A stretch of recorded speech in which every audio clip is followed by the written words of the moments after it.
Good afternoon and welcome to this week's edition of the Texas Public Policy Foundation's live stream, where for the better part of a year, we've been covering the hot topics facing America, Texas, and whatever state you live in.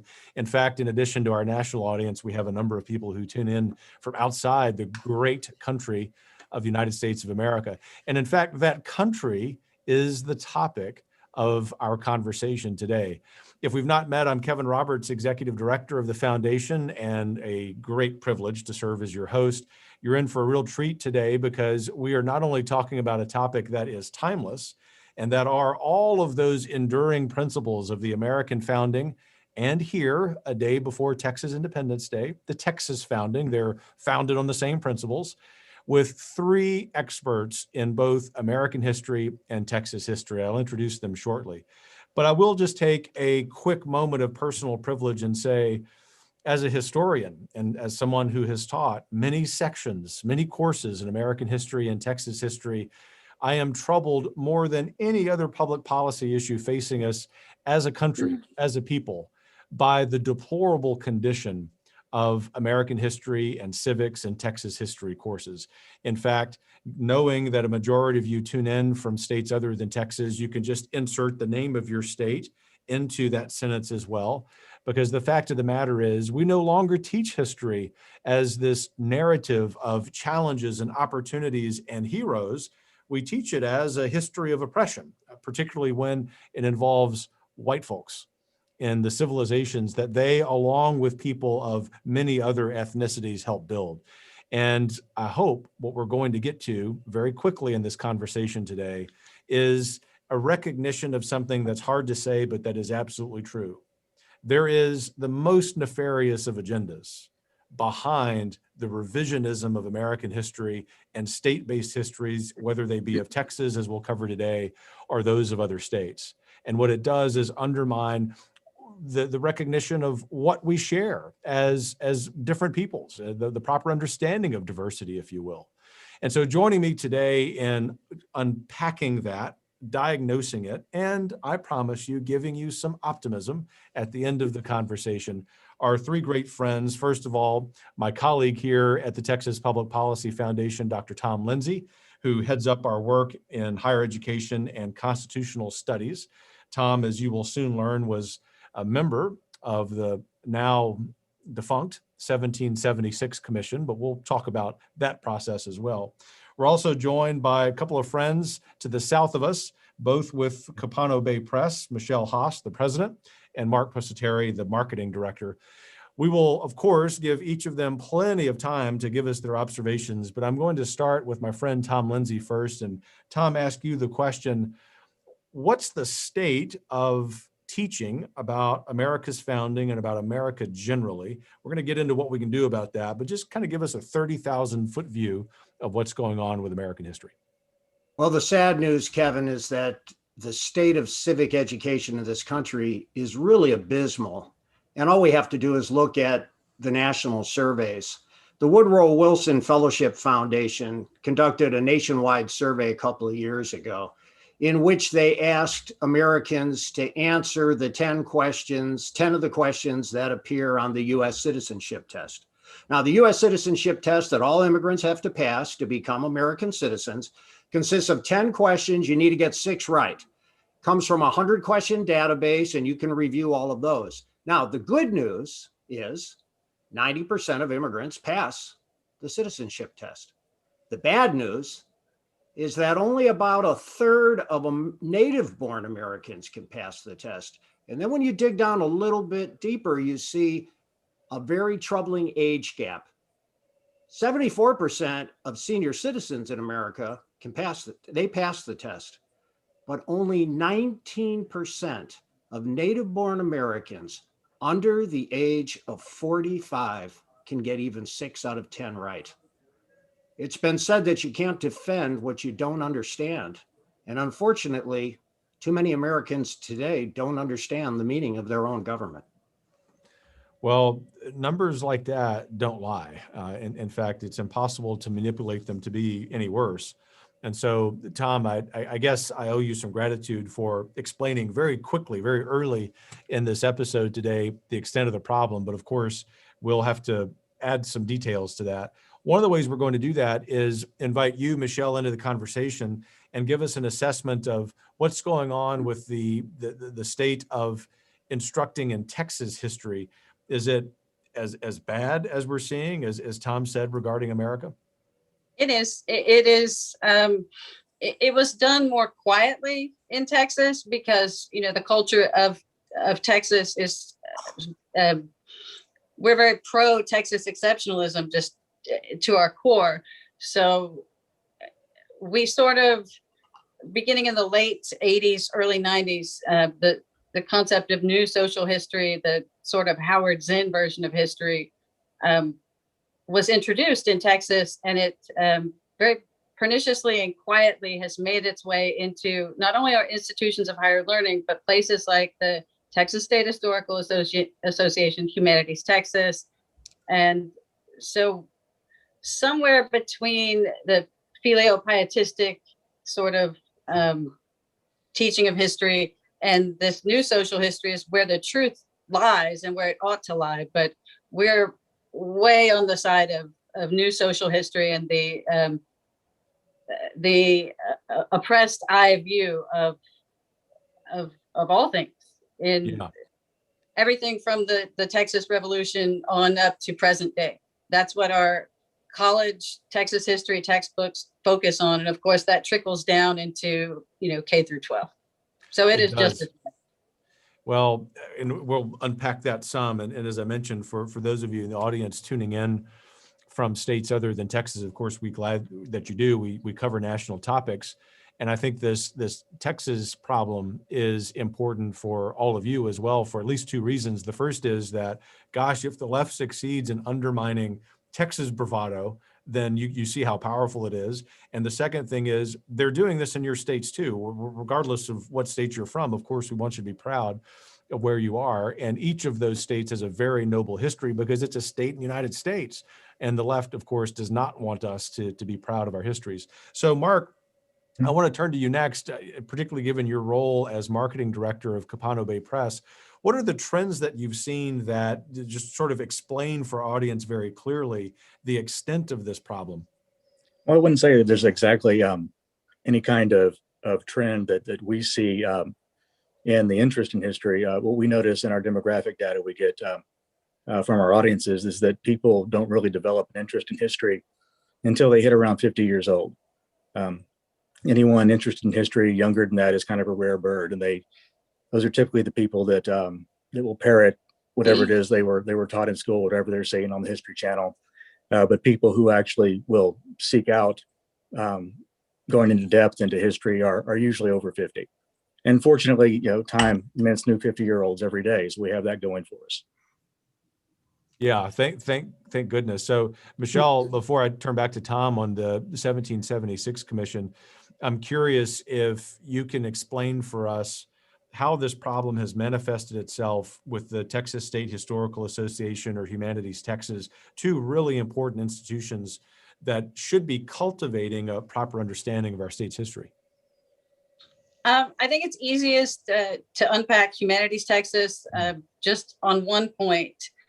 Humanities Texas offers workshops for continuing education for K through 12 teachers. And the workshops are all peopled by professors from the universities who are on board with new social history. And Humanities Texas prioritizes first-year teachers, and they do that for a reason. I think the reason is obvious: get them while they're young. As far as Texas State Historical Association is concerned, it's a huge problem because they are the gatekeepers in a lot of ways for the dissemination of information about Texas history through the Handbook of Texas Online, which has been a treasured resource since it existed only in print. Now it's online. Google search results, they're right there at the top, no matter what Texas history topic you search on. But additionally, a lot of Wikipedia articles, which, Wikipedia is going to be number one, no matter what search you do. Those articles are informed by Handbook of Texas entries. And so you have our chief historian of the TSHA is a big proponent of new social history and is quite vocal about it, especially now with the incoming administration. He seems to be emboldened, as odd as that may sound.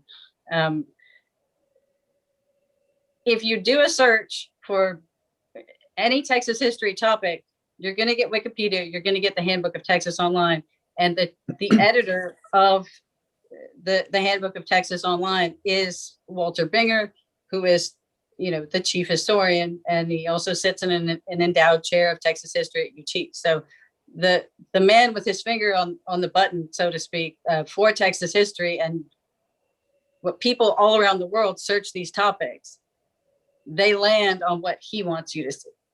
Yeah.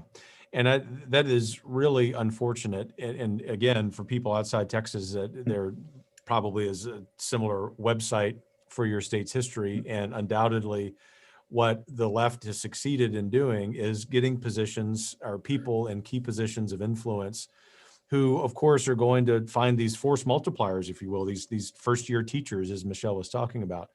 Tom Lindsay, even accounting for my bias towards you as a great friend, I can say that perhaps more than any other American right now, you understand how that process works. Years ago, you served in a key position at the National Endowment for the Humanities. You've been a higher ed administrator, and more recently, a member of the 1776 Commission. Could you just walk through for our audience members how it is that the left comes to dominate those positions of influence and how that influence sort of percolates down to the classroom, whether it be K-12 or a university lecture hall?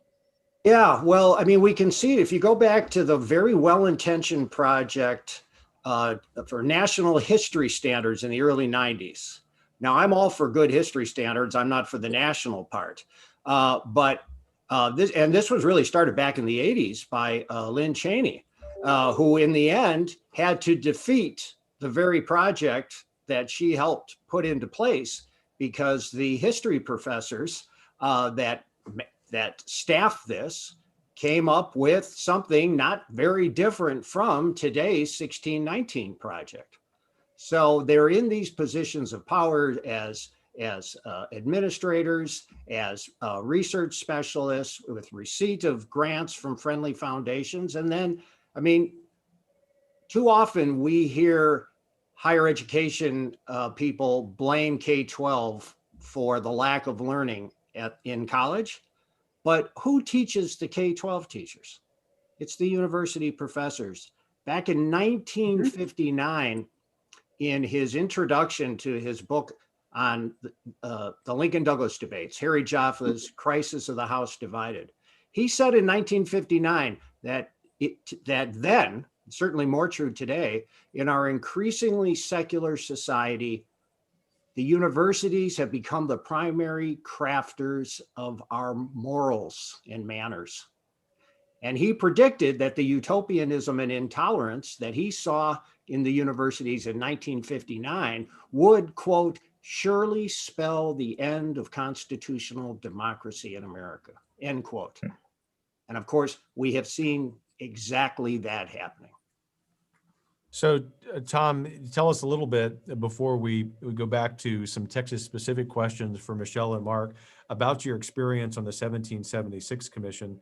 Curiously, among all of the challenges facing the United States, one of the first actions of the new administration was to eliminate the commission. And so tell us, what y'all were working on before that happened, and maybe what the commission might do, even though it's unofficial, moving forward. Yeah, well, listen, it was the greatest honor of my life to serve on the commission. And it was sort of, we could write an essay called What We Did on Christmas Vacation, because we wanted to get that right. And it was a wonderful experience. And all the 1776 Commission tries to do is tell the truth about American history, warts and all. That we are an imperfect people, nonetheless animated by noble aspirations in which we believe down into every fiber of our being. And that's why we blame ourselves when we don't live up to those aspirations. So the 1776 Commission looks at us, warts and all, and it comes to the conclusion, a conclusion shared by Jefferson, by Frederick Douglass, by Lincoln, and by the Reverend Martin Luther King Jr., that America, in its essence, is more than its history, it's more than its demographics, it's more than its natural resources.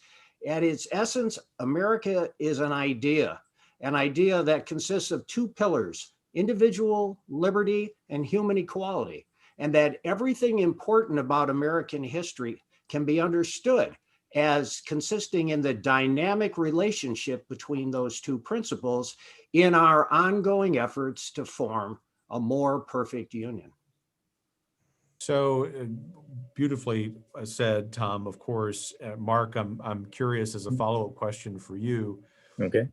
Given your role with your press, what are the points of emphasis of the books that you're publishing, and what's the rationale behind choosing to publish those books that you do?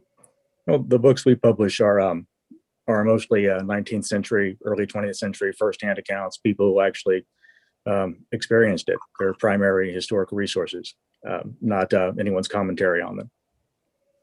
And and I'm chuckling as an old history teacher, because that's precisely how we ought to have students learn, right? Is to go to the sources directly.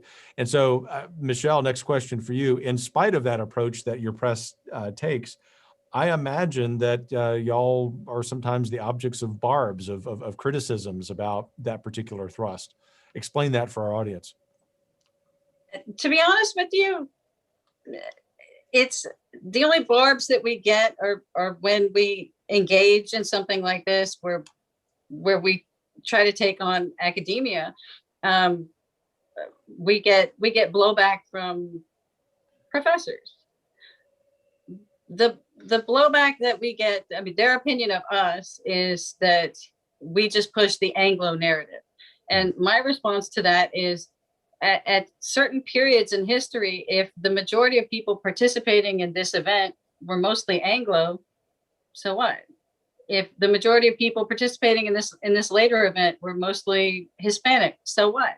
Those are the facts. Those are just the facts. And so what we try to do is we try to select firsthand accounts and let adults read those accounts and decide, okay, this value was bad, this action was laudable, because we believe in the power of a grown adult to sort out what they want to take away, and what they may want, what they see as heroic, what they see as despicable.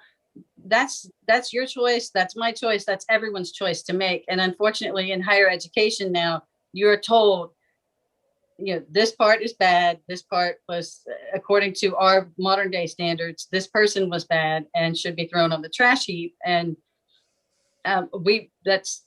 it's our objective to just stand firm in the idea that history was what it was, and there's good parts that can inform our lives now, there's bad parts that can inform our lives now, and you are responsible for deciding what works for you. That's how we come to our culture. And I mean, I fail to understand the need to tell adults what they should take away from any particular thing that they read or any historical narrative. I don't think we need the spoon feeding. In fact, I know we don't need the spoon feeding. It's awful. It's bad. Well, it is. It speaks to the intellectual tyranny of many in the academic left.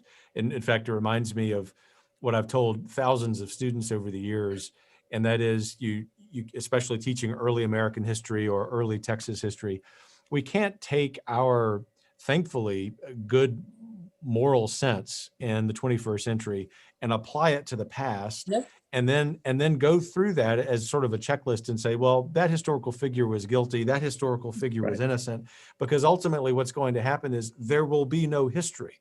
When the history is written about our lives, there will be nothing to report. And I lament the following, that I never thought in my lifetime that this problem would accelerate as quickly as it had, to the point where we are in fact deleting history. And I'm not even just talking about controversial statues, as Tom writes about often. It involves the names of schools, it involves textbooks, books from history. And so, Mark, a quick follow-up question for you. what's the approach that you take in the publishing industry to fight that? In other words, I'm trying to get you to offer our audience some hope that we ought to be somewhat optimistic. It's really not hard at all. It's we have the better narrative, we have the better stories, and that's what people crave. And back to what you do for a living, part of it is marketing people to know what you're doing. That's one of the reasons we wanted to feature your press in this live stream. I'll come back to that at the end of our conversation. So we'll quickly move to some audience questions. If you're in the audience and haven't yet submitted a question, go ahead and do so in the comment section of wherever you're watching this. But Tom, before we do that, I want to turn back to you and have you highlight for our audience reasons for optimism. There are some things we've done here at the foundation. There are some other efforts that other organizations have done that have begun to not just push back on this problem, but I think have begun to realize some fruit. No, that's right, Kevin. And I mean, here at the Texas Public Policy Foundation, we were fortunate to receive a grant 2 years ago, on the basis of which we now offer every summer the Texas Public Policy Foundation Summer Institute for Texas civics teachers. So we take civics teachers from 8th grade through high school, bring them here for a week. All expenses are paid. They get 30 hours of professional development. They get a $500 stipend at the end of the week. And the whole week is primary sources. And in fact, we spend the first 8 of the 30 hours of professional development dealing with the question of the Declaration of Independence's proposition that all men are created equal and the existence at the time of slavery in the United States. And the good news is we don't have to run away from the truth. If you read the 1776 Commission report, you'll see that, right? The truth is on our side. In other words, there's a reason that millions upon millions, decade after decade, struggled to come here to this country. It's because there is something exceptional about us, which becomes very apparent when you simply tell the truth about our history. If we have any time, Kevin, for our audience to let them know what the 1619 Project alleges and its influence, that might be helpful for them to know the danger in which we are right now. Well, you know what, Tom, that's the second question from our audience. And so I'm going to come back to you about that. Fine. So nice cue. You ought to do what you do for a living. But the first question is for both Michelle and Mark from one of our audience members who wants to know more about your press. So here's your opportunity to plug what you do. But in a lot of ways, it's a perfect lead in to the question I'm going to pitch to Tom. And that is, what are the most important things to know about Texas history that you happen to highlight in your work? Michelle, we'll start with you. I'm not going to go with any specific event because it's more action, values. So I scan through bibliographies and just look for obscura texana, just not the highlights. And I wouldn't call them lowlights, but just obscure books that maybe an author published in the 19th century. And I'll find some way digitally or a physical, tangible book to get the book, read the book and see, does this ring true? And is there meat? Is there something of value in that particular tome that our readers, whether it's valorous action, or even sometimes we'll find a book that's so atrocious and so just so obviously wrong, just a load of BS, that I will go in and do the research and kind of debunk that book and say, no, this wasn't truly a Texas Ranger narrative. This was written by this other person. But we'd like to put things out there that people can get a feel for, what it was like to live on this land in a time that's not now, with values that are not necessarily our values. And that's, to me, all of Texas history is important because Texans throughout time have sort of held to these core values of self-sufficiency, and we're kind of a gritty people, and we go out there and get things done. That's what I look for in something that I want to republish. And Mark can speak better to, the specific events that need to be pointed out, I think.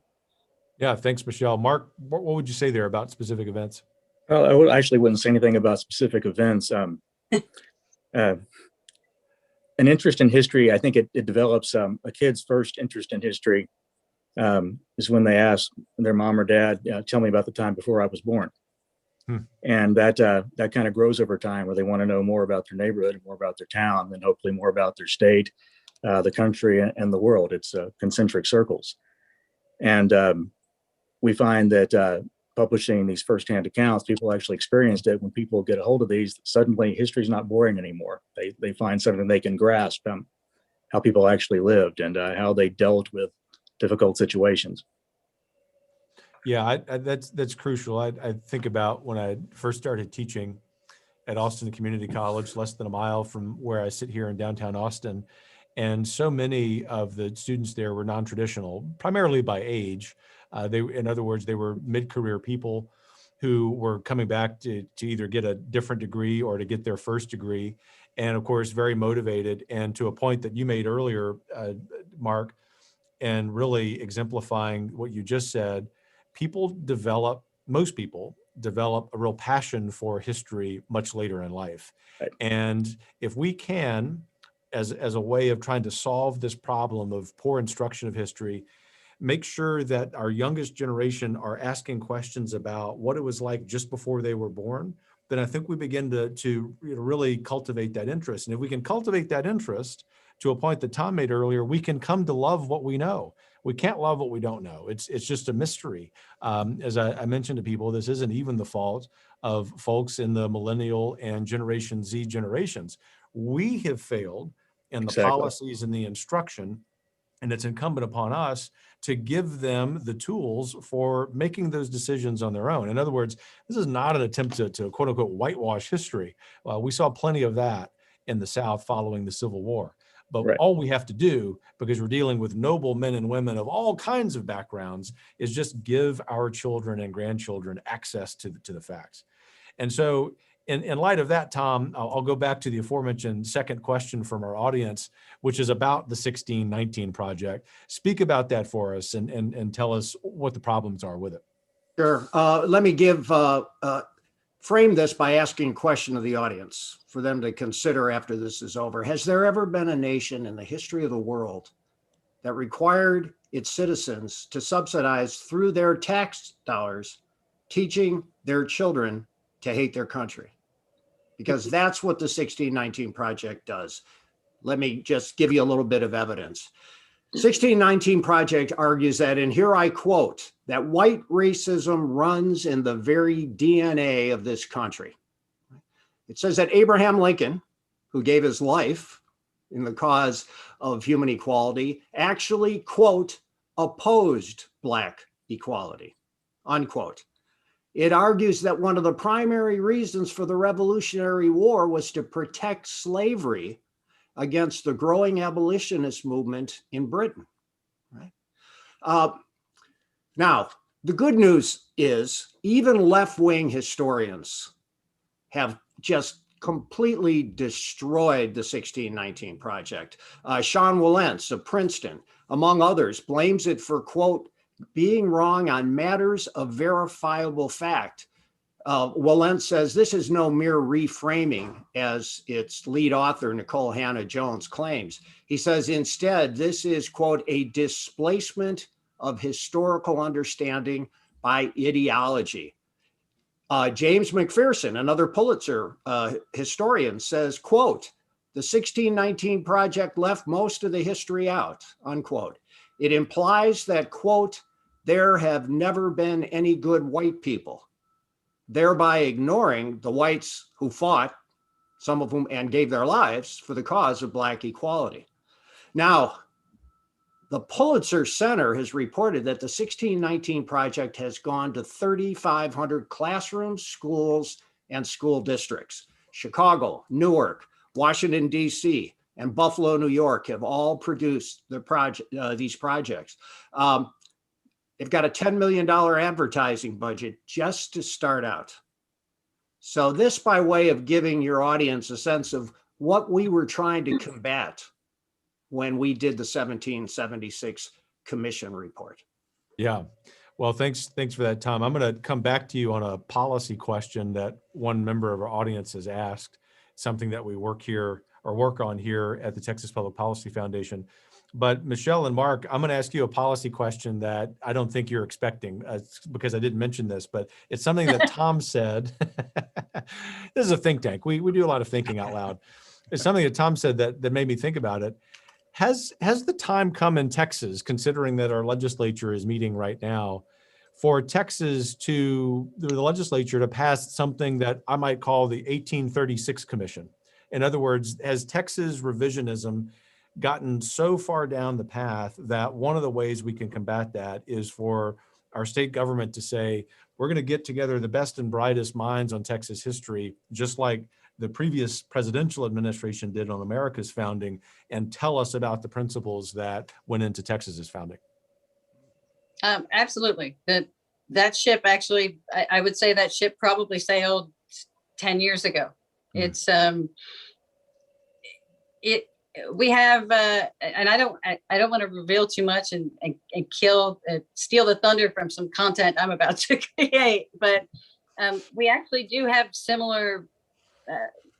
About the time the 1619 project rolled out, some faculty at UT rolled out something quite similar. And of course, I'm sure members of your audience who are Texans are familiar with the argument that the Texas Revolution was it wasn't about liberty. It was about preserving slavery and allowing Southerners to come to Texas and create this slave empire.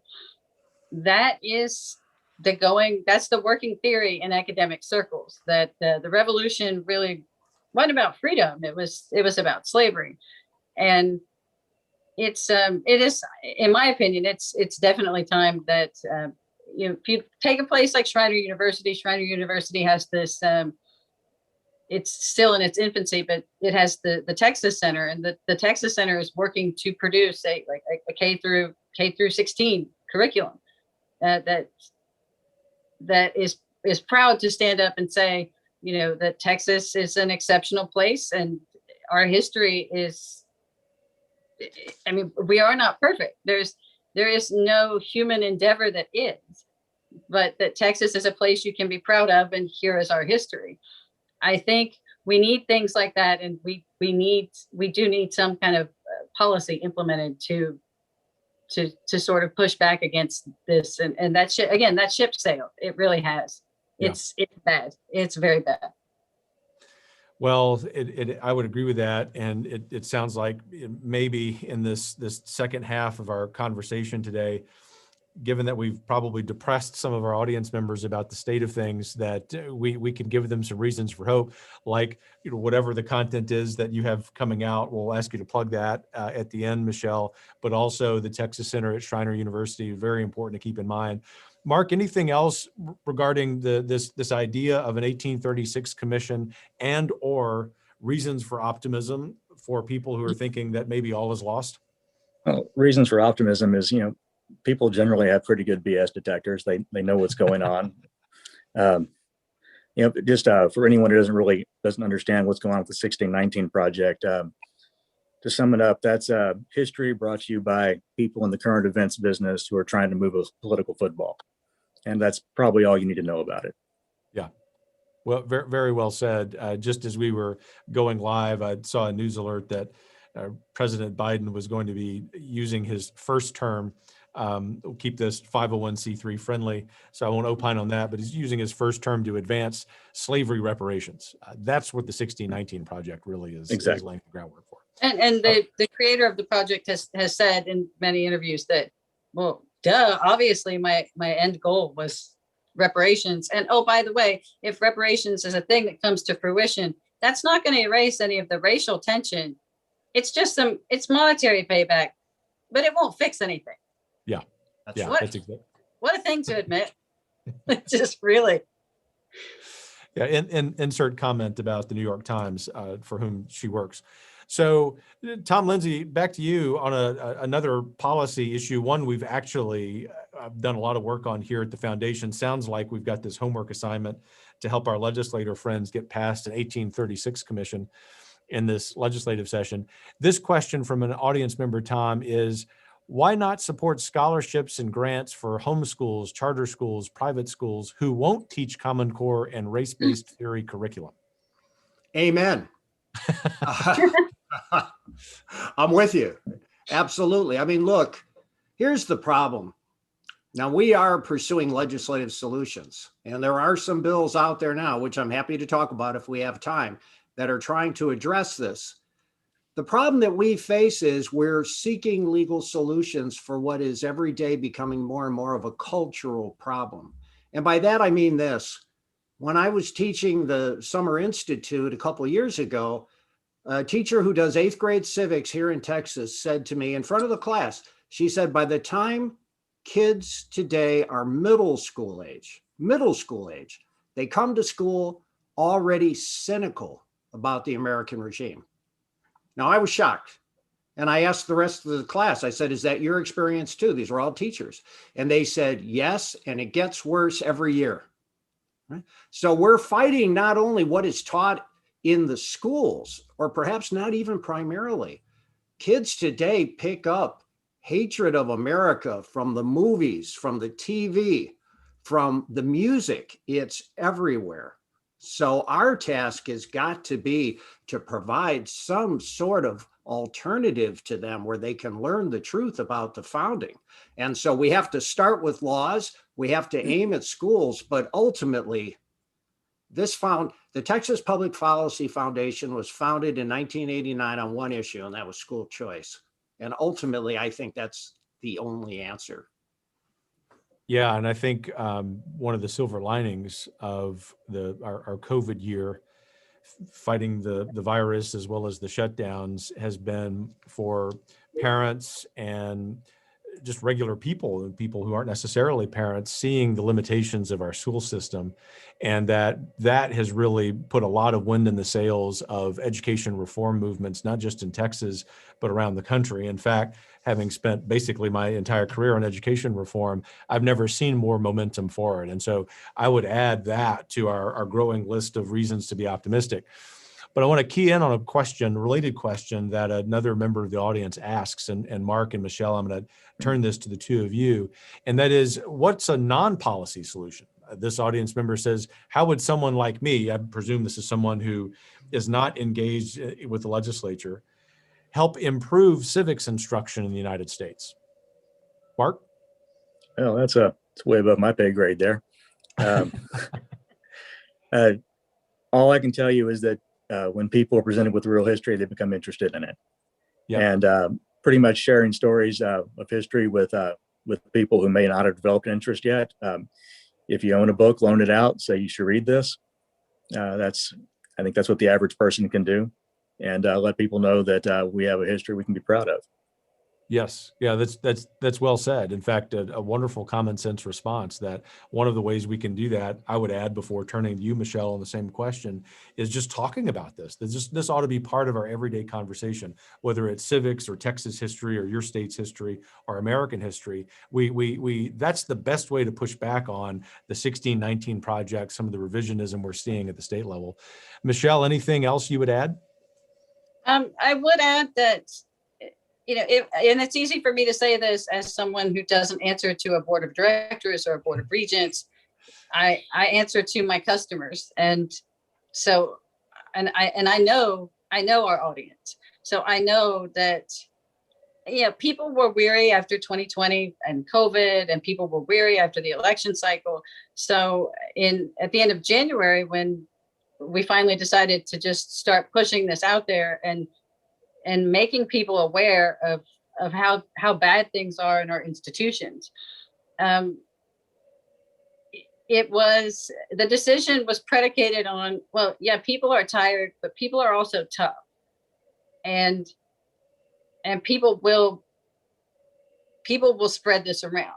And that's exactly what happened. That's how we ended up here, because as Mark said, and I think everyone will agree, that the best way to push back is to just push back as hard as you possibly can with whatever resources are available to you, whether that's talking to someone at the water cooler or putting your livelihood on the line to say, you know, this is wrong. This is a misrepresentation of our history. It's intellectual dishonesty.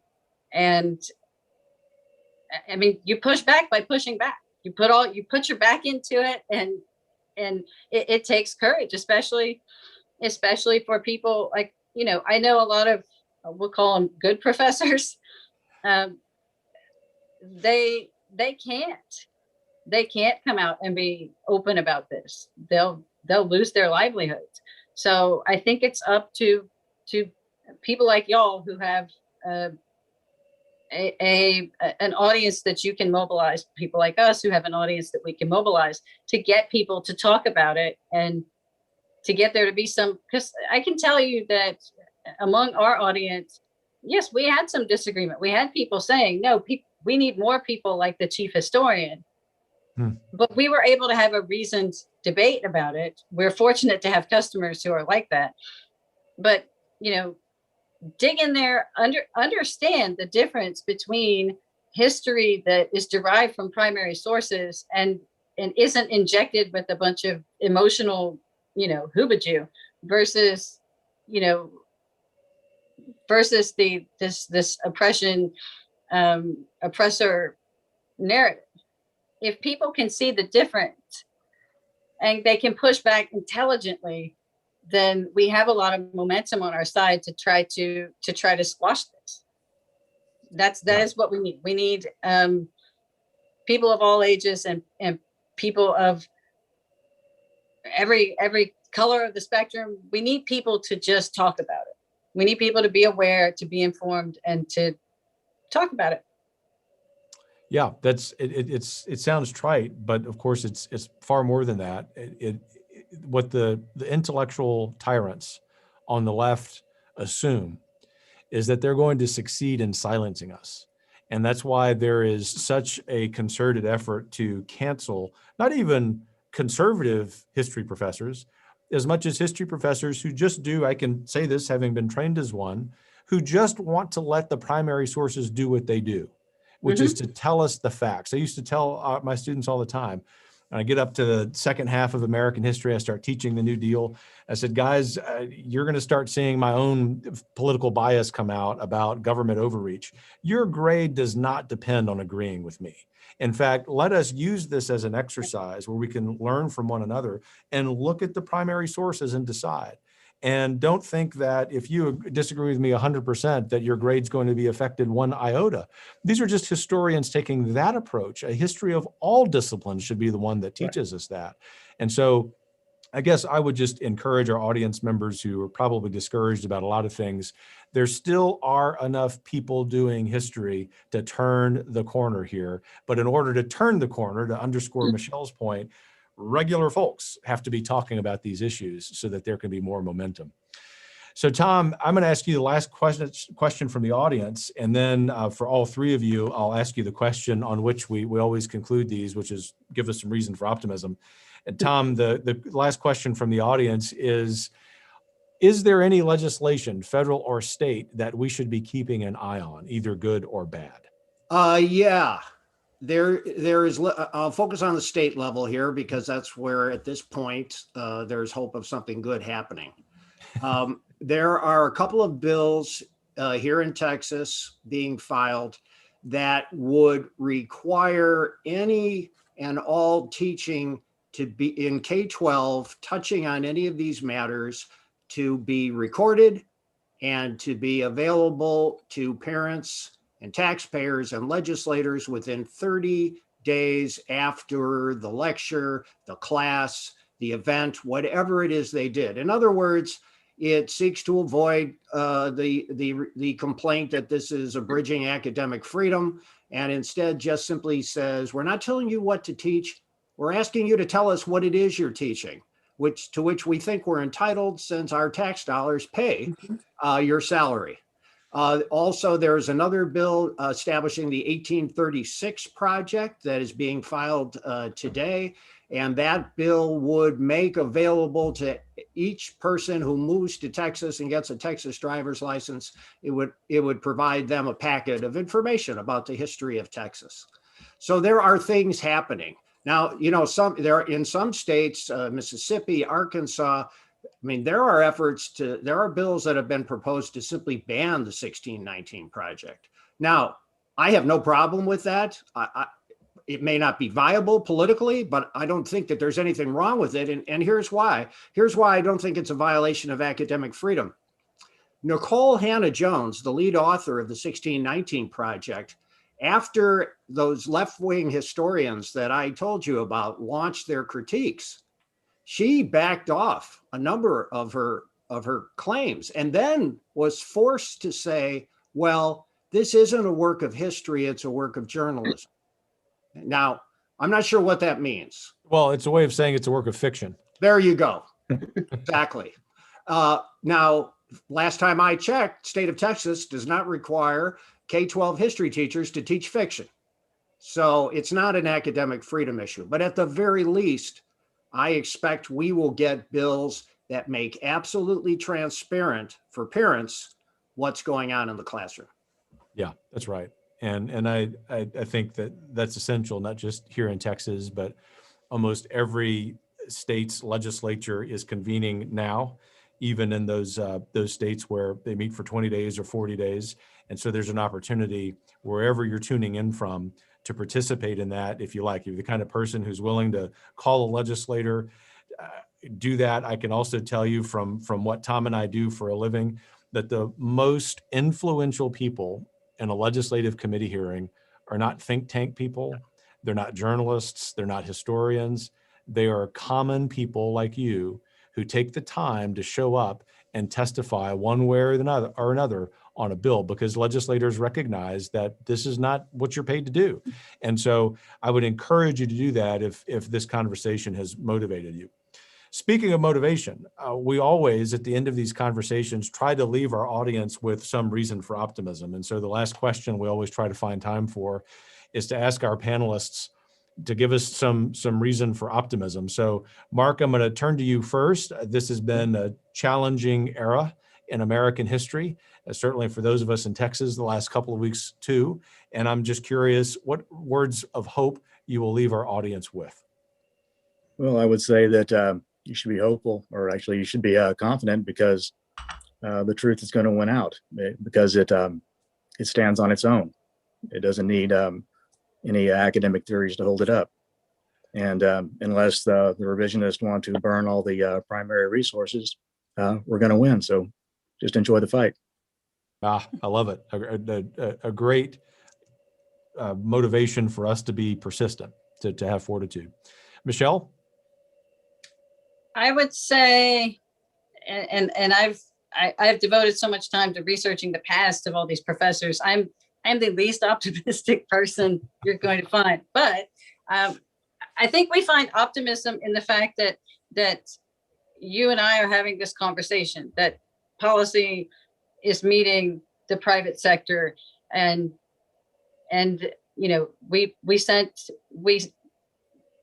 raised our voice and we sent out a battle cry, and we've had a phenomenal, just diverse group of people from academia, from K through 12 teachers, from y'all. People are mobilizing, and there is sort of a movement that's congealing. I don't like that word. I wish I hadn't used that word. You can take it back. There is this sort of movement it's a loose movement that's forming. People who were aware of their own accord, they were aware that this was a problem, but they didn't have anywhere to go and speak out. Mm-hmm. And now, you know, I threw a very loud hissy fit, which is, you know, is my prerogative. I can do that as a business person, and people have come to us and are willing to work with us to try to hold the Historical Association accountable, to hold professors accountable. And that is the greatest hope for me, is that now people are talking, and it's people from every corridor of our society. That makes me hopeful, because at our core, regardless of what our ethnic background is and what our ages are, deep down in our core, we have the same values. And when you unite a bunch of people with those values, I really feel like there's nothing that we can't take on. Even something as ossified and just stale and dead and old as what's going on in our institutions of higher learning.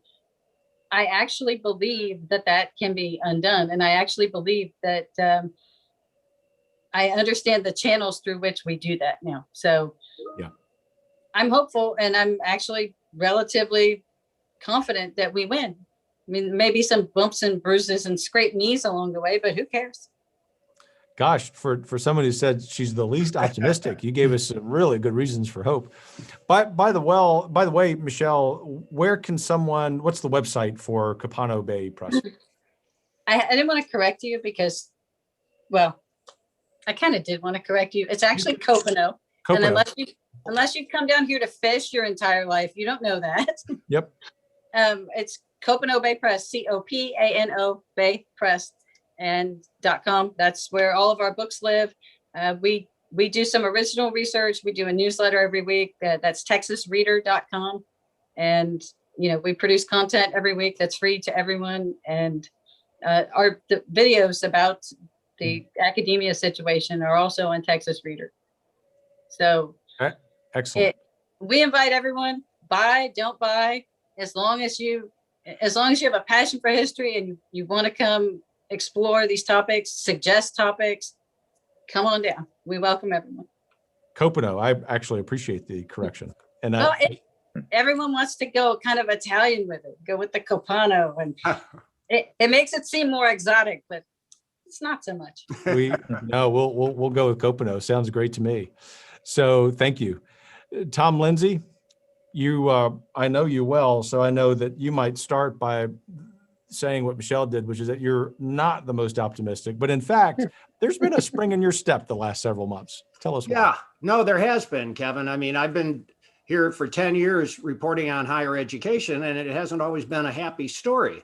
But I see on two levels, solid ground for optimism. At the 30,000 foot level, it's because the truth has power, right? The truth can't be legislated away forever. The media can't spin it away forever. I do believe that the truth will make us free, and that the truth about America is that our Declaration and Constitution are devoted to making and keeping us free.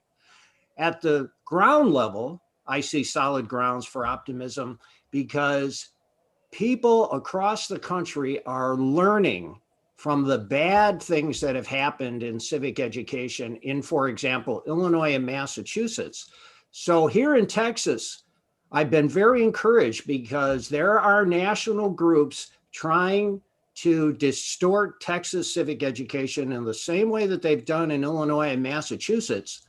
But the Texas legislature and a number of Texas parents, Texas taxpayers are wise to them. And what I'm talking about here that I find so encouraging is the resistance we are finding in Texas to the introduction of what is called Action Civics.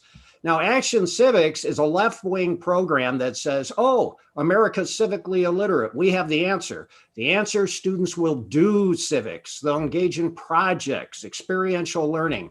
If you hear any of those terms, put your hand over your wallet. All it is teaching kids how to protest in favor of left-wing causes. The good news is Texans get it. And these bills are not going to get anywhere through the legislature. And thank God for that. Yes. And thanks, Tom, for all the work that you've done. Well, to our guests, Michelle Haas, Mark Pusateri from Copano Bay Press, and my colleague and friend, Tom Lindsay, thanks so much for a great conversation. Always, of course, to those of you in the audience, thanks for making time for this.